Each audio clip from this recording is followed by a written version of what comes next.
When the darkness seems so strong and you just can't go on, pray for your helping hand. You'll see the sun will rise again.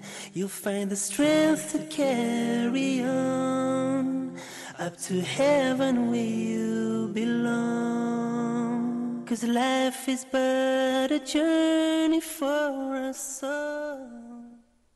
Assalamu alaikum, dear viewers from around the world. Welcome to another episode of your program, Building a Better Future. I say it's your program because it's for your benefit. The Sheikh Karim is here teaching us how to build a better future. You've seen him before on The Inevitable Journey. You've seen him on Ramadan is Your Second Chance. You've seen him on The Righteous Companions. You've seen him on www.huda.tv. You've seen him on YouTube, Islam Way 71, and of course on www.KarimAbuZaid.com. It's all for your benefit. In last episode, we were talking about the public school system in most Western countries. It's a danger for our children. Is it okay to expose our children to these dangers, Sheikh? Alhamdulillah, wassalatu wassalamu ala rasulillah, wa ashhadu an la ilaha illallah wahdahu la sharika lah, wa ashhadu anna sayyidana wa nabiyyana Muhammadan abdullahi wa rasuluh. Malik, there is a verse in Surah An-Nisa that fits exactly the minorities of Muslims who live in other countries where the majority of people are not Muslims. The verse reads, إن الذين توفاهم الملائكة ظالمي أنفسهم قالوا فيما كنتم قالوا كنا مستضعفين في الأرض قالوا ألم تكن أرض الله واسعة فتهاجروا فيها فأولئك مأواهم جهنم وساءت مصيرا. Listen to this. Indeed, those whom the angel will come to take their soul at a time when they are transgressing, at a time when they are in disobedience, they are disobeying Allah. The angels will ask them, how did you end up to be like this? How did you allow yourselves to die like this? To die in a state of disobedience? Then they will say, we were outnumbered. This is their excuse. Yes. Is it a valid excuse? No. Why not? The angels will answer by saying, أَلَمْ تَكُنْ أَرْضُ اللَّهِ وَاسِعَةً فَتُهَاجِرُوا فِيهَا. Was not Allah's earth expansive, vast, for you to go somewhere else? فَأُولَٰئِكَ مَأْوَاهُمْ جَهَنَّمْ. The abode of those is the hellfire. So, this verse has a reason for its revelation.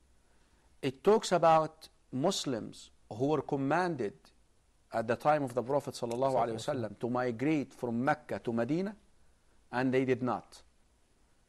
So they stayed in Mecca, and they were of course a minority, and the Meccan exposed them to fitna.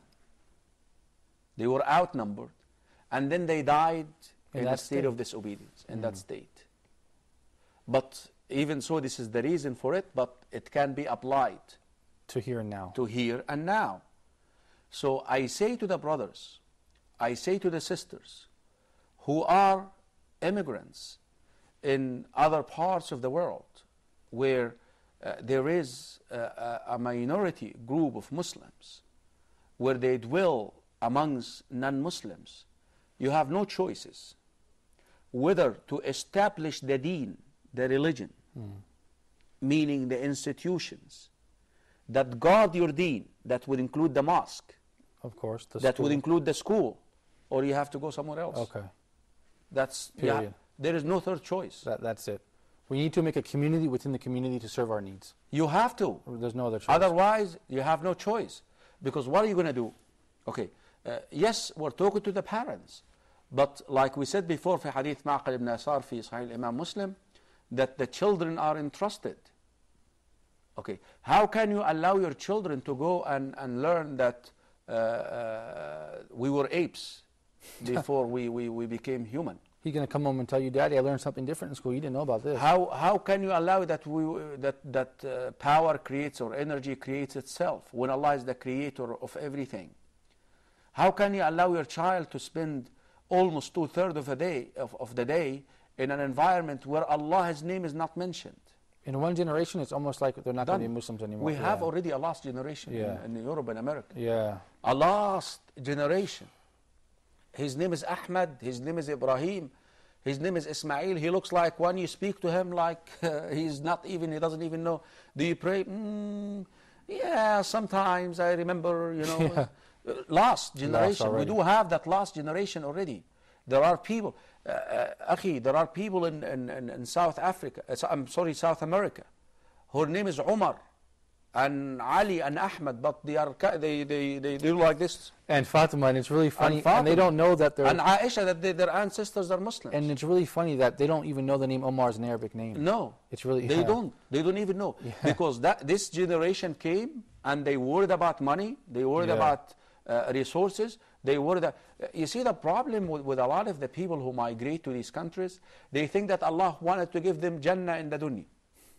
Right. That Allah given them America, given them Europe to be rich and wealthy. Right, and enjoy easy life. No, akhi, no, you're getting it wrong. You're getting it wrong. What is the difference between you and your brother back home who cannot even find bread to put in the table for his children? No, Allah brought you into these lands in order to convey the message of Islam with the people there. And Allah brought you there in order to bring another generation who can deliver it. Now you have to construct these institutions that can basically take care of your offspring. Otherwise, you and your offspring are going to die in a state of disobedience. And the angels are going to ask you the same question. Why? How did you allow yourselves to die in that state? When you could migrate, when you could go somewhere else, when you could find a better place. How can you? We were oppressed in the land. Not an excuse. Accept illa. Those who are, those elders, those who إلا المستضعفين من الرجال والنساء والولدان, or children or women, لا يستطيعون حيلة. They cannot do it. They cannot make it. They cannot make it. أولئك عسى الله أن يعفو عنهم. Those, maybe Allah will forgive them. Maybe Allah will forgive them if they have an excuse. But you, being a head of the household, you seeing your child going to public school, he's already smoking dope, smoking weed, he's already going around and partying at night, and you're staying? It's too late, yes, but you got to do something about it. And that is why I invite Muslims in America, Muslims in Europe, to put together their own schools, Islamic schools. But again, underline that word Islamic. Not washy-washy Islamic. Right. And get some people who believe in this into the leadership of these institutions. Because a lot of the people who want these Islamic schools to run as 50% Islamic schools, they always use the excuse of resources. We don't have money. I still remember this, Malik, we had a school where we had to stand, the paycheck, the payroll is on Friday, and we had no money. And we had to stand after Jum'ah asking the people to give for this. That's how it was run. And alhamdulillah, still successful. Alhamdulillah, still producing the best generation. So you're going to be tested. Right. You're going to be tested. It's not going to be easy that you're running an Islamic school, because you need a lot of resources. You need a lot of resources in order to make it happen. But yet, you're doing the right thing. And I'm telling you, if you're doing the work of Allah, Allah subhanahu wa ta'ala will bless your efforts and will bless your schools. Inshallah. But again, in light of what is happening because Americans themselves, Europeans themselves right now are turned off by their own schools. They don't like their schools. They're looking for better values themselves. They're actually looking for alternatives. We should be there to say, look guys, we're here. Come to us. You know how many reports you read every day about how failure the education is in America? How failing the education is in America? It is not working. It is not working. It is not working. So themselves are looking for alternatives. And that is why there is something that was introduced recently, I mean, it's been there for a while, but it's now a full gear, the homeschooling. Right. We as Muslims can develop something with the homeschooling, which is actually using our masajid as a place where we provide the social aspect, the Islamic studies, Arabic and Quran, and have them homeschool math, science. So let's talk about some solutions, because if you as a parent cannot afford sending your child to an Islamic school where the environment is totally Islamic, because you cannot afford $400, $500 a month, there are other solutions. Okay. Maybe we need to talk about this. Inshallah. Let's go to the next segment. Let's talk about homeschool in the masjid, inshallah. You guys stay tuned for the next segment of your show, Building a Better Future. Assalamu alaikum. Up to heaven, heaven where I belong.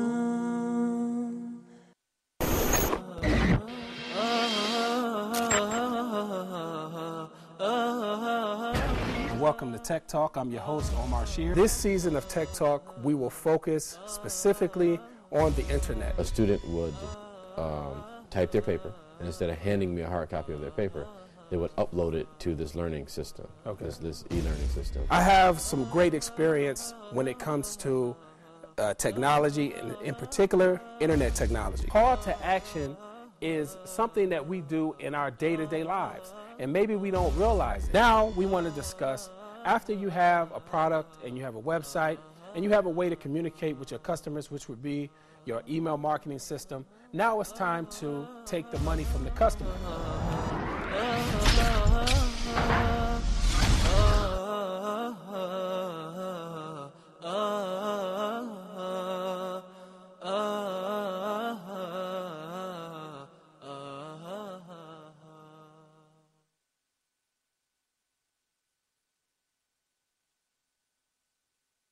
Up to heaven, heaven where I belong.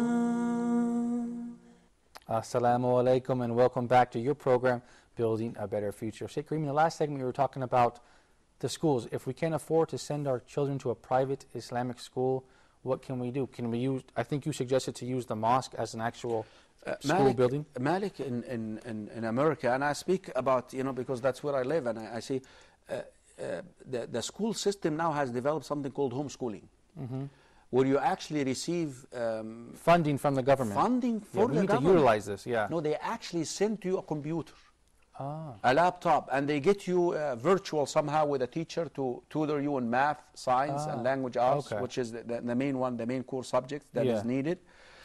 And you do it at home. Okay, so this way you have, now what is missing? The Islamic studies, Arabic and Quran. Okay, and the social side, because we need these children, they need to socialize. Yeah, you can't just leave them at home. You cannot just leave them at home because they miss on this. They need their friends. Social interaction. The social interaction. You see, the public, especially once they reach the area of public school, you need the social interaction with the people. You need to prepare them for college. That is number two. And you need basically to create for them the manners and the attitudes. That's where the masjid comes into play. After school program, they call it. Yeah. What is after school program? Basically, a group of homeschoolers, they get together, and that's where the masjid can do this job. Okay. A group of homeschoolers, and this can be done this way, and I'll give you another formula that we done before, and it's very successful. Okay. A group of homeschoolers, they get together, and then they work with the masjid for them to come and learn Arabic, Islamic studies, and Quran in the masjid. After school hours. After school. So all these homeschoolers, whether during the day or after, whatever, based on the schedule of their homeschooling, they work it together. It's a homeschooling group. And then they go where the masjid becomes the facility where they receive that social. And at the same time, they receive Islamic studies, Arabic, and Quran. Another beautiful way to do it, and it's been so successful, that they sign up for homeschooling. Because you see, in America, the parents, if they do not send their children to, and you probably know this, any type of school, they get in trouble with the system. They can actually, they can take the children. Send them to school. They can actually take the children away from them. So what they do is, they need to, the masjid would develop a hifz program. Just purely memorizing the Quran. But with the Quran comes in Islamic studies and Arabic. and then they take 1 or 2 hours or 3 hours to go and get tutored by a tutor. But this for is the other subjects. For the other subjects. English, science, math. Yes, yes. Whatever, okay. So you end up creating that formula again. Yeah. These are all solutions. And we're using the funding of the homeschooling. Yeah. Yeah. The funding of the homeschooling. That's the important point, yeah. Yes, yes. You see, these are all solutions. Yeah. So Excellent instead of paying $400-500 to an Islamic school, you can go ahead and pay maybe $200-300, $250. I think the Hifz program, this is how much it would cost to a teacher who teaches Hifz. And at the same time, they go ahead and Hifz Quran and Arabic, and at the same time, they go and receive the science and all of these are ideas. Yeah. We got to be creative. Yeah, we have to contribute somehow. We got to contribute. We cannot just say that's the way it is. We cannot do it. It's too hard to change. Too hard. Then go somewhere else. Yeah, okay. Yeah. But it seems like we have a lot of resources available if you have some creative people like yourself to think about this and implement it, and it'll really benefit us the next generation. We have to. You have no choice but this. But you allowing your children to be in a public school, it's dangerous. You allowing your child to be in a 50% Islamic schools where they do not hold the environment right, where they do not hold the principles of Islam. Meanwhile, it's more confusing to the children. You have to think about pure Islamic school or these alternatives in order to help the ummah, in order to help to bring that generation up in that environment. And even just to help themselves. I mean, I'm surprised. How can a parent be surprised if his son comes home with bad behavior, if he sent him to a public schools? I probably mentioned this to you before, Malik, and I repeat it again. I have seen parents who transform from Jahiliyyah to Islam because of their children. Their children would go home and share with them, Father, today in school, my Islamic studies teacher taught me this and this and this and that. Subhanallah, I didn't know this. Yeah. I didn't know this. They are the catalyst for us. I didn't know that. Yeah, yeah. And they change. Wallahi, I have seen parents, mothers, who were not even wearing their hijab. They're transforming. They are becoming ideal Muslims. And they are loving it. And they are loving it because of their children. By the virtue of their children. Because it's الدال على الخير كفاعله. You always, من سن في الإسلام سنة حسنة. It's always like this. If you introduce a good practice, you get a hit of it. You get a piece of it. You get a piece of yourself. Of course, in the akhirah, the hadith applies to al-akhirah, that your reward hasana is al-akhirah. But in the dunya also. Subhanallah, that's why I love the field of da'wah, because I feel like if I keep doing it, Allah will give me a piece that I'll stay in the path.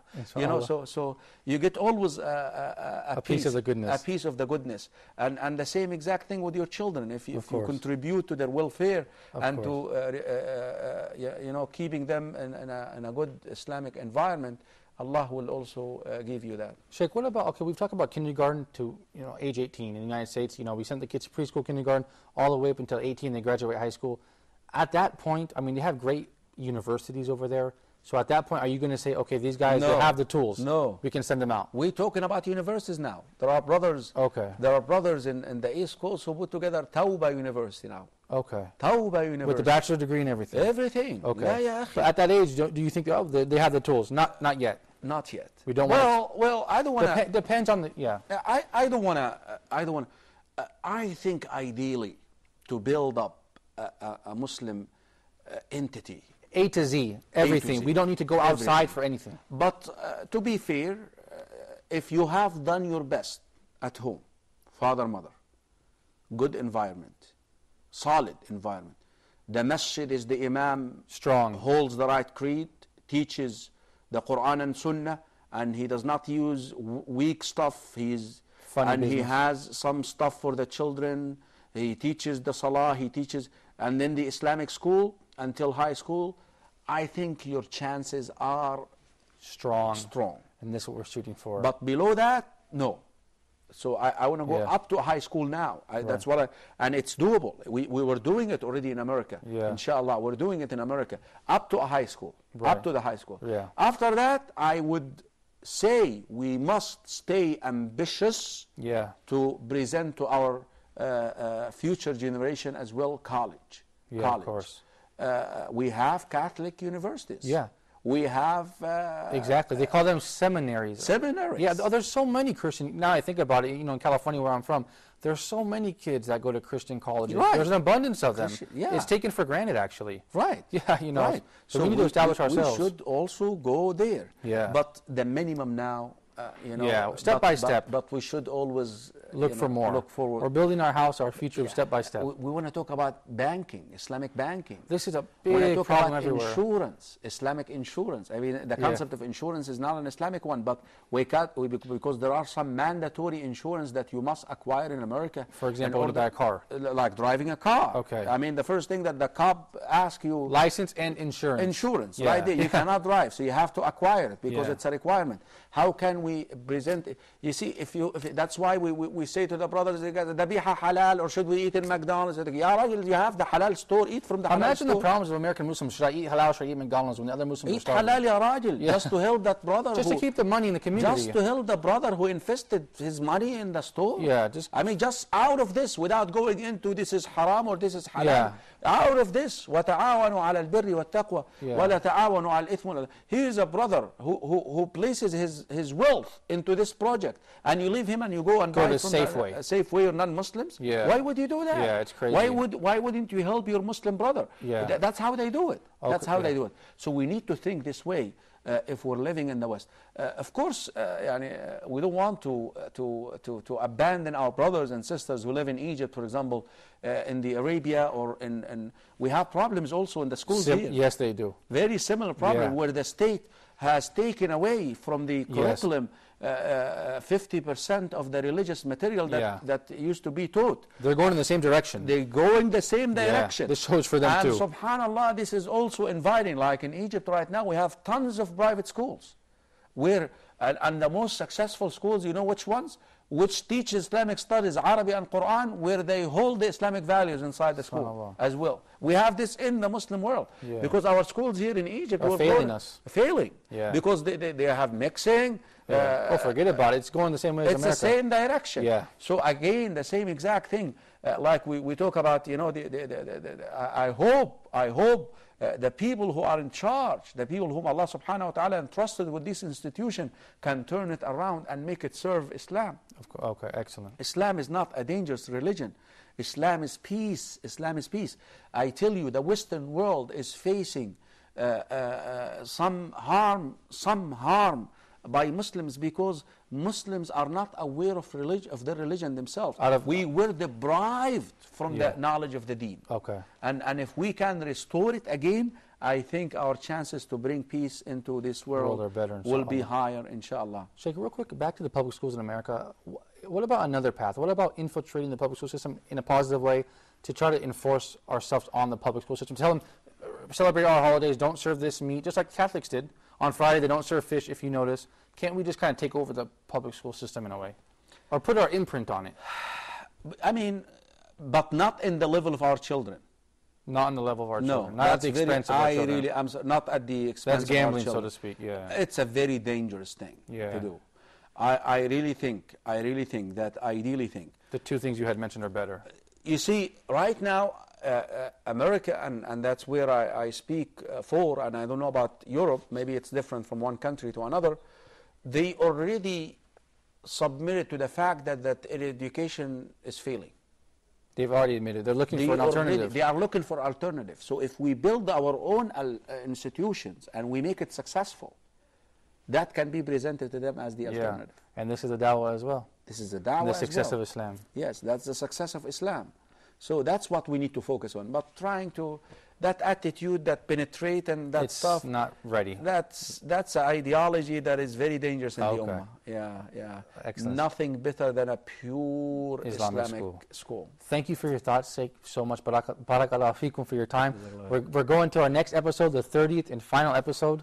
I'm sad that our series is closing. I want to take a commitment from you before we do that episode that maybe, inshallah, we can follow up with another Building a Better Future, another show, because it's been a pleasure being with you. Inshallah. Inshallah, we'll see. Jazakallah khairan, Malik. I enjoyed it. Oh, thank you so much. You guys we're not done yet. We have one more episode. You don't want to miss it. If we're going to recap everything and really conclude the program with more valuable information. So don't miss it. Stay tuned to the next episode of your program, Building a Better Future. Assalamu alaikum. And when the darkness seems so strong and you just can't go on, pray for your helping hand. You'll see the sun will rise again. you'll find the strength to carry on up to heaven where you belong. 'Cause life is but a journey for us all. We cry, we laugh, we run, sometimes we fall. But through it all, always recall, God never gives a burden too tall.